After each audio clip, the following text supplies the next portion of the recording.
Bonjour à toutes et à tous et bienvenue sur Radio Félix en ce 11 mars 2019 pour une nouvelle émission. Aujourd'hui je suis avec Marc. Salut tout le monde. Comment te portes-tu? Alors je vais très bien et toi, Lucien? Ça va très très bien. Bah, tant mieux. Aujourd'hui on va faire un petit récapitulatif de ce qui s'est passé la semaine. On va commencer avec la candidature de Bouteflika en Algérie qui est un immense fiasco. Étant donné que ce vendredi, qui a été renommé en Algérie le jour de la chute fatale, le clan Bouteflika a perdu tous ses soutiens politiques et financiers. C'est-à-dire qu'il ne peut plus participer à la campagne, il est dos au mur, et c'est donc une victoire pour les militants algériens. François Hollande nous a répondu, comme je vous le disais à l'émission précédente.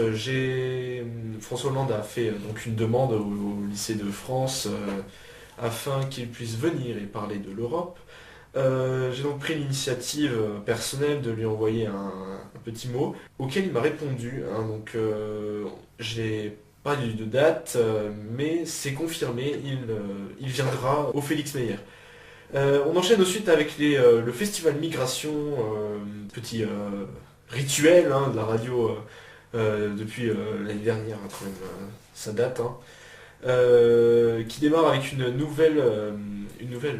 nouveau thème, toujours des migrations, hein, mais qui va être centré plus sur l'histoire, avec le flux migratoire de l'histoire de Creutzwald. Alors, au niveau conférence, on en a une le mardi 19 mars 2019 à 18h. Et le lundi prochain, nous aurons la chance d'accueillir Monsieur Pierre Reiner, un retraité qui s'intéresse beaucoup à l'histoire, qui a participé à un projet retraçant l'histoire de Creutzwald, et surtout des migrations en fait. Il a réalisé avec d'autres copains d'avant, hein, comme il s'appelle, une série de livres dont tome 3 est paru il y a peu.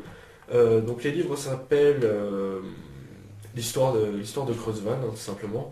Et il est auteur aussi d'un blog que l'on peut retrouver à l'adresse www.creutzwaldhistoire.fr. Marc, tu voulais me parler de quoi aujourd'hui? Alors aujourd'hui je comptais parler des portes ouvertes qui ont lieu au lycée Félix Meyer, donc samedi. D'accord, et donc tu y étais Alors j'étais présent de 9h30 à 13h Oui. sur différents ateliers. Lesquels? Est-ce qu'on peut les savoir?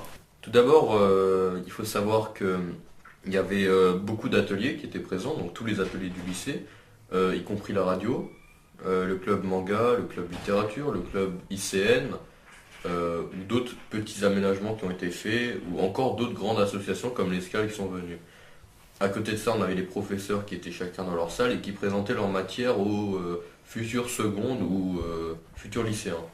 Et donc tu étais à la présentation de la radio du coup. Alors j'étais à la radio de 9h30 à midi, et de midi à 13h, je suis allé en TP-SVT pour réaliser une expérience sur les fleurs, une dissection de fleurs, devant donc les personnes qui étaient intéressées par peut-être intégrer une filière sciences l'année prochaine en seconde. Et ça a marché la radio? Alors la radio, ça a plutôt bien fonctionné puisqu'on avait un flux de personnes assez conséquent. On avait pas mal de personnes qui sont venues, qui ont transité par la radio puisque les personnes étaient obligées de passer par la radio pour entrer au CDI et voir les autres activités. Donc on avait pas mal de personnes qui sont venues, qui se sont arrêtées, poser des questions, on leur a expliqué beaucoup le fonctionnement de la radio. On aura sûrement des nouvelles personnes l'année prochaine qui vont venir. Des nouvelles têtes. On n'est pas vraiment sûr encore, mais on pense, c'est possible, puisque beaucoup de parents surtout avaient l'air intéressés. Bon, les enfants un peu moins, mais les parents avaient l'air intéressés, et peut-être qu'avec un peu de pistonnage, voilà. On a beaucoup argumenté sur le fait que ça pourrait être une bonne idée au niveau de l'expression orale. Oui, parce il y a le grand oral. Le grand oral en terminale, oui. Ouais. En effet.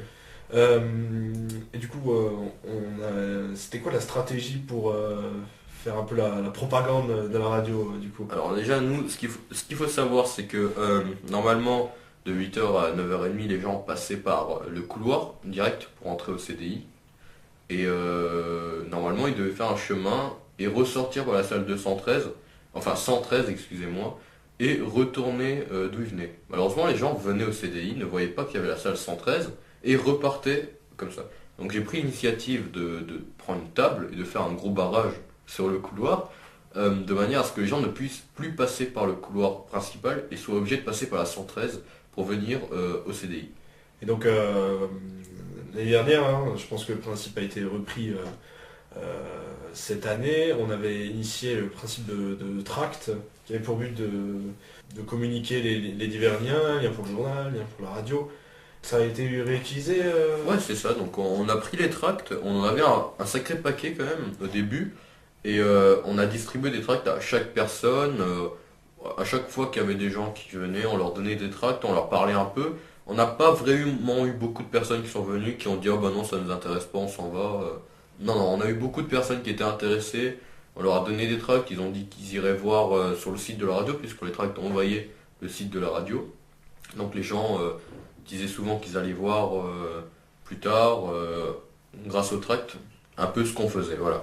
Après, une autre stratégie qui a été assez intéressante, c'est qu'on a mis de la musique de fond pour donner une espèce d'attractivité à la salle, pour que ça soit un peu attrayant quand les gens rentrent, sortent du CDI pour rentrer dans notre salle. Voilà, il y a une petite ambiance, quoi. Et puis il y avait un peu de place devant un tableau avec des photos, des petites photos qui montraient le studio dans lequel on travaille.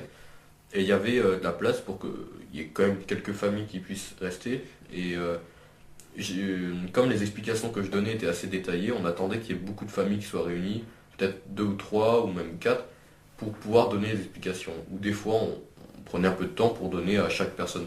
Mais comme on détaillait beaucoup, on préférait que plusieurs personnes soient là en même temps.